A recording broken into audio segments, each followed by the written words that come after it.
मुंबई के आसपास इन दिनों एक नई तरह की साजिश चल रही है। ये इस्लामिक सोसाइटी वाली साजिश है। आप जानेंगे तो हैरान रह जाएंगे। लेकिन ऐसी सोसाइटियों का ना सिर्फ निर्माण हो रहा है, बल्कि उन्हें इसी तरह से खुलेआम प्रमोट भी किया जा रहा है। मोहतरमा, आप कहना क्या चाहती हैं? आप कौन सा तर्क लेकर लोगों को बरगला रही हैं? वो कौन सा प्रिंसिपल है जो आपको कॉम्प्रोमाइज करना पड़ा? आपको अपने बच्चों के लिए हलाल वातावरण क्यों चाहिए? आप वैल्यू ड्रिवन कम्युनिटी की बात करते हुए संविधान के मूल्यों को ही भूल गई। वैसे इनका भी क्या गुनाह? ये तो सिर्फ गुनाह वाले इस जहरीले कॉन्सेप्ट को अपनी आवाज और अंदाज दे रही हैं। आइए अब आपको पूरी कहानी बताते हैं। दरअसल मुंबई के पास कर्जत और मीरठ रोड इलाके में कई सारे प्रोजेक्ट्स बनाए जा रहे हैं, जो अघोषित रूप से सिर्फ इस्लाम मानने वालों के लिए हैं। इन्हें हलाल लाइफस्टाइल वाली टाउनशिप कहा जा रहा है।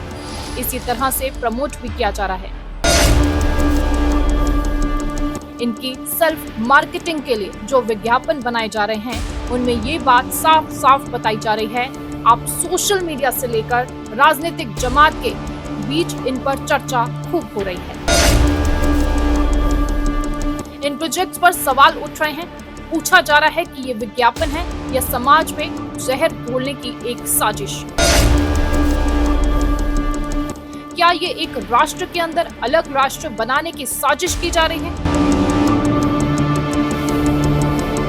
ये वीडियो मुंबई के करीब 3 घंटे की दूरी पर बसे कर्जत का है, जहां एक ऐसे ही इस्लामिक प्रोजेक्ट पर काम चल रहा है।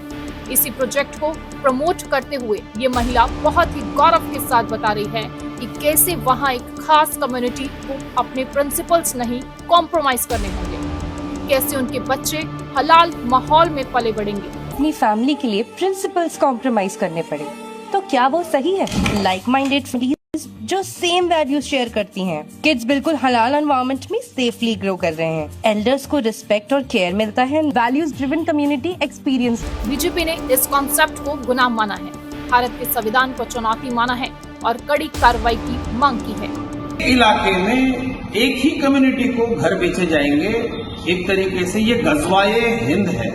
ये भारत के संविधान में जिस तरीके से सभी लोगों को पूरे अधिकार दिए गए हैं, उसके खिलाफ ये बात है। मैं सरकार से गुजारिश करूंगा, सबसे पहले तो इस तरीके से धार्मिक आधार पर ये घर बेचे जाएंगे, इस तरीके से कोई एडवर्टीजमेंट करता है, यही गैर कानूनी है। इस पर कड़ी से कड़ी कार्रवाई होनी चाहिए। वहीं बीजेपी के सहयोगी शिंदे की शिवसेना ने भी इस तरह की सोसाइटी बनाने को गलत कहा। साथ ही पूरे मामले पर सरकार की नजर होने की भी बात कही है। कई फिल्म्स में ऐसे दर्शाया गया है कि ये प्रोजेक्ट सिर्फ एक समुदाय के लोग ही खरीद सकते हैं और सिर्फ एक समुदाय के लोग इस प्रोजेक्ट में रह सकते हैं, जो बिल्कुल गलत है। ये ऐसे जो फिल्म्स है वो तुरंत वापस ले ले, विड्रॉ कर ले। और इसके अलावा जो हमारी राज्य सरकार है, ऐसे जो एडवर्टाइजमेंट बनाते हैं और समाज के बीच में दरार पैदा करने की कोशिश कर रहे हैं, इसके ऊपर भी हमारी कड़ी नजर रहेगी। सवाल ये भी पूछे जा रहे हैं कि क्या मुंबई के आसपास के इलाकों में इस्लामिक स्टेट्स बनाने की तैयारी चल रही है? क्योंकि जो कुछ इन प्रोजेक्ट्स को बनाने वाले दावा कर रहे हैं, वैसे शायद कभी आपने पहले देखा और सुना हो।